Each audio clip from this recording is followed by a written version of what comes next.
My girlfriend told me to stop bothering her unless she reached out first. So I did. Now she's showing up at my workplace calling me manipulative. I need some perspective here because I honestly don't know if what I'm doing is healthy or if I've just completely lost the plot. My girlfriend Celia and I have been together for about 9 months. The first 4 months were incredible. She was attentive, always texting me good morning, sending me random things that remind her of me, FaceTiming me at night just to talk about nothing. I felt seen, like I mattered to someone who actually wanted to be around me. Then something shifted around month 5. It started small. She'd take longer to respond to texts. When I'd suggest hanging out, she'd say she was busy but wouldn't offer alternative plans. I figured she was stressed with work or needed space, so I backed off a bit. But then it got weirder. She'd post Instagram stories of her out with friends at the exact time she told me she was too tired to see me. When I gently brought it up, she said I was keeping tabs on her and being controlling. That threw me because I genuinely wasn't trying to control anything. I just wanted to understand what was happening between us. About 6 weeks ago, things came to a head.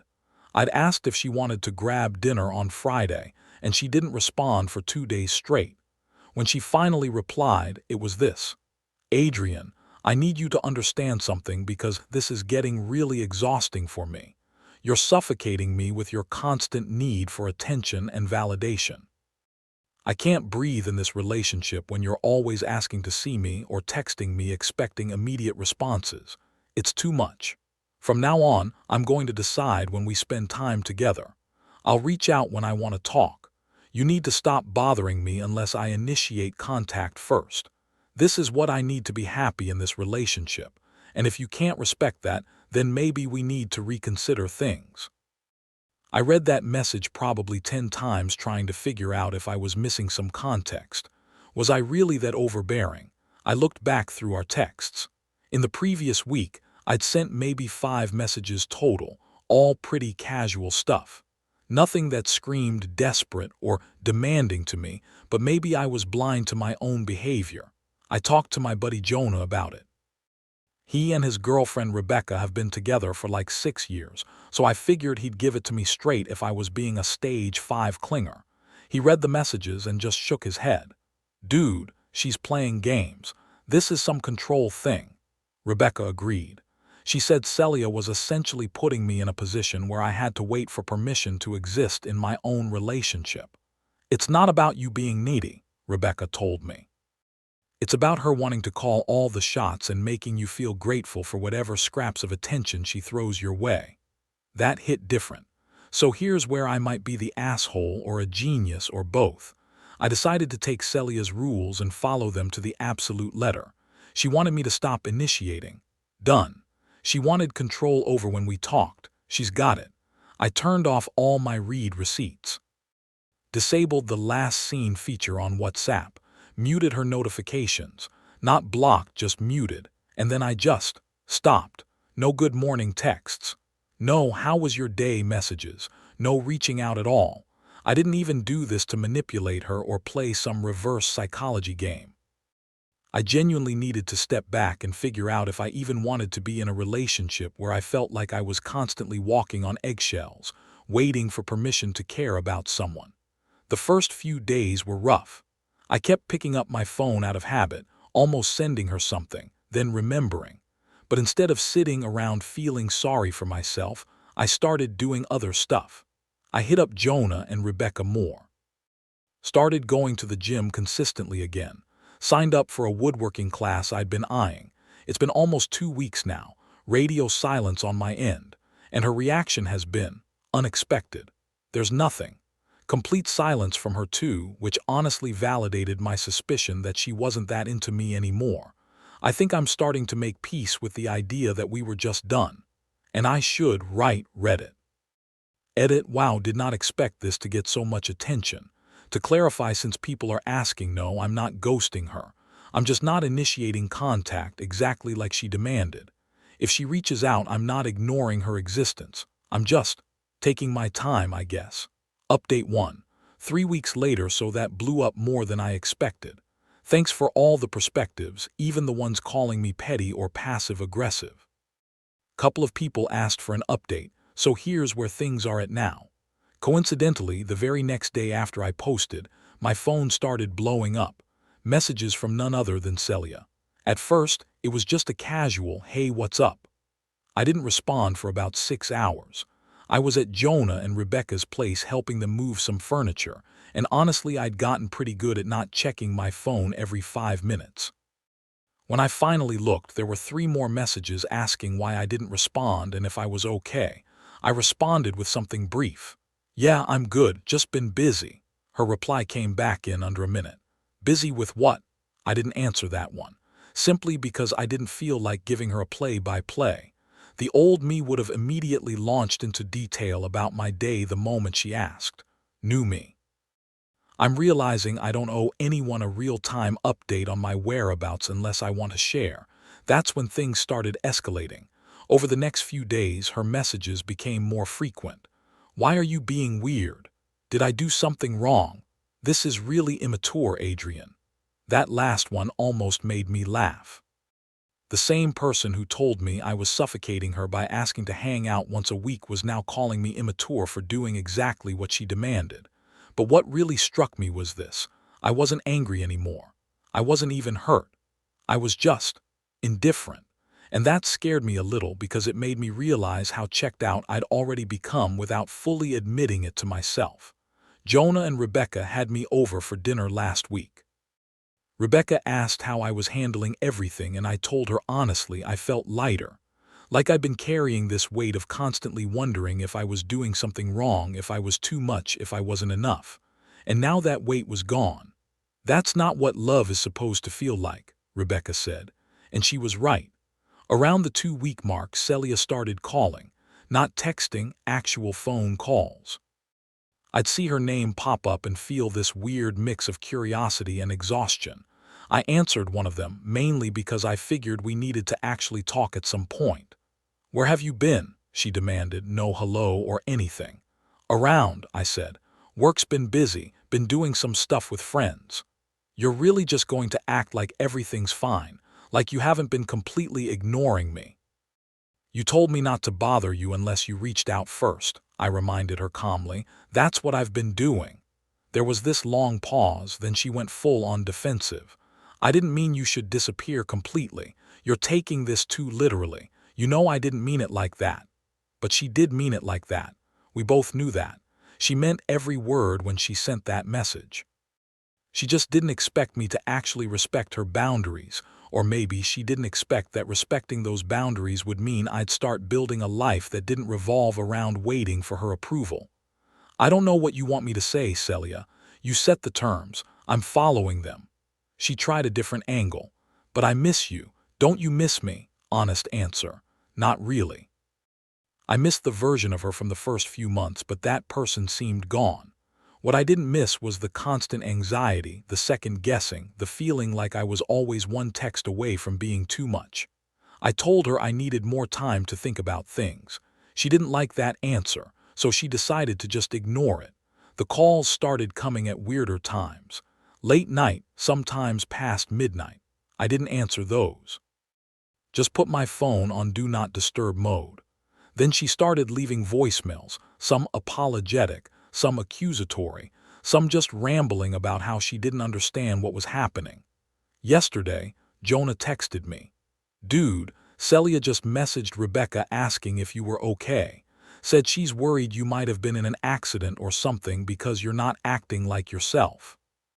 Rebecca apparently told her I was fine, and that maybe Celia should give me space if she actually cared about my well-being.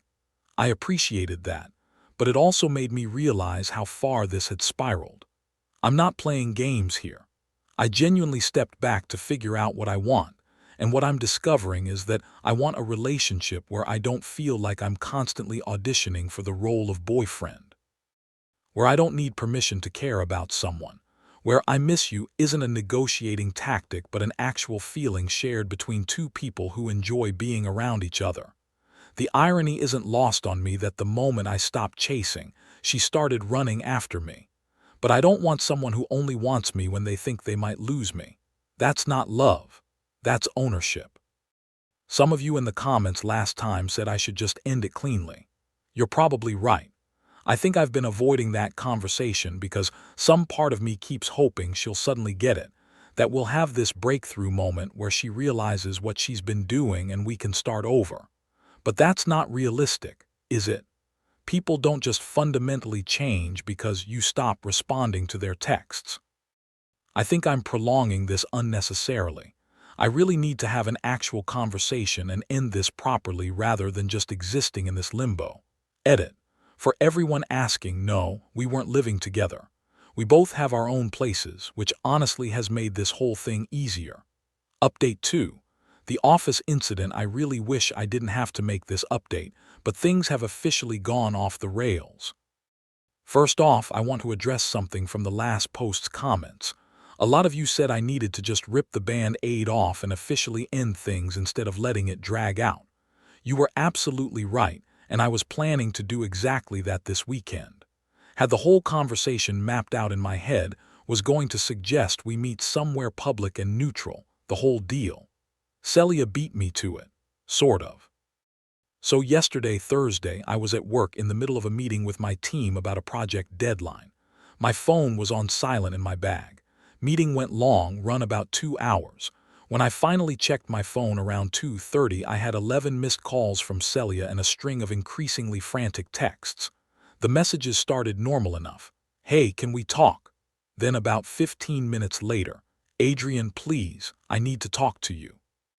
Then they got progressively more urgent. This is serious. Why aren't you answering?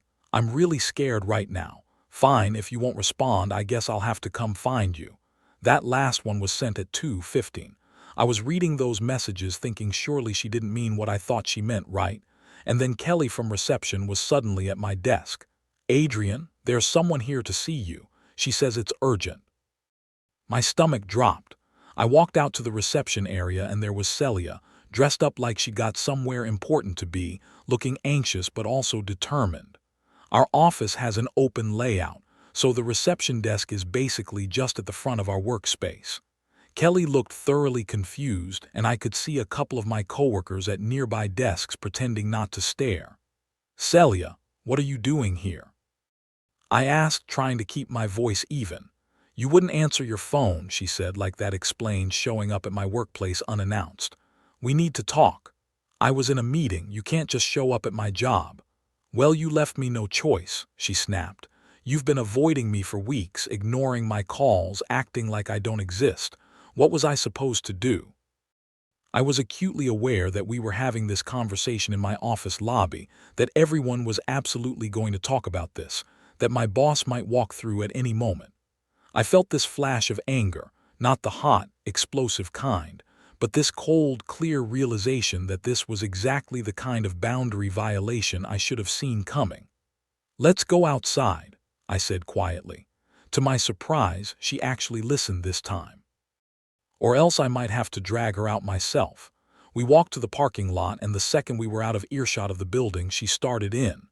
You're punishing me. That's what this is. You're trying to manipulate me by doing this whole silent treatment thing, making me chase after you, making me look crazy. I'm not doing any of that, I interrupted. You told me to stop initiating contact. I did exactly what you asked.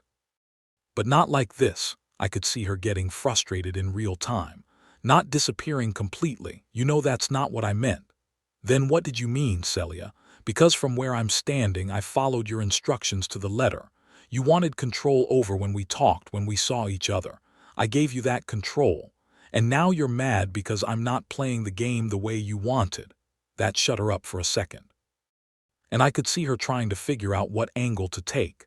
Then her eyes got watery, fast. I just miss you. Is that so wrong? I miss my boyfriend and I wanted to see you, and you're making me feel like I'm being unreasonable for that. And that was where something in me just cracked. I couldn't do this. I couldn't stand here and watch her try to use tears to manipulate me. This relationship needed to end. I don't want to do this anymore, I said. The words came out calmer than I felt. This, whatever this is, it's not working for me. She stared at me like I'd just slapped her across the face. So you're breaking up with me, in a parking lot, after ignoring me for weeks. Yes, I'm ending a relationship that stopped being a relationship a long time ago. You wanted me on your terms, available when convenient, gone when not. That's not a partnership, Celia, I don't even know what that is, but it's not what I want. She switched tactics again, got angry. This is exactly what I'm talking about. You're being controlling. You can't handle that I needed some space, so you're turning it around on me, making me the bad guy. I'm not making you anything, I said, and I was surprised by how tired I sounded. I'm just done. I'm done feeling like I have to apologize for existing in your life. Done waiting for permission to care about someone who supposedly cares about me. Done with whatever mind game this has become. You can't just end this without even trying. I did try. I tried for months. And then I gave you exactly what you said you wanted, and that wasn't right either. So what am I supposed to do? What version of me would be acceptable to you? She didn't have an answer for that. I told her I needed to get back to work. She stood there looking stunned, like she genuinely couldn't process that this was happening. As I walked away, she called after me, "You're going to regret this. You're going to realize what you gave up." I didn't respond. I didn't even look back. Maybe she's right. Maybe in a few weeks or months I'll look back and think I made a mistake.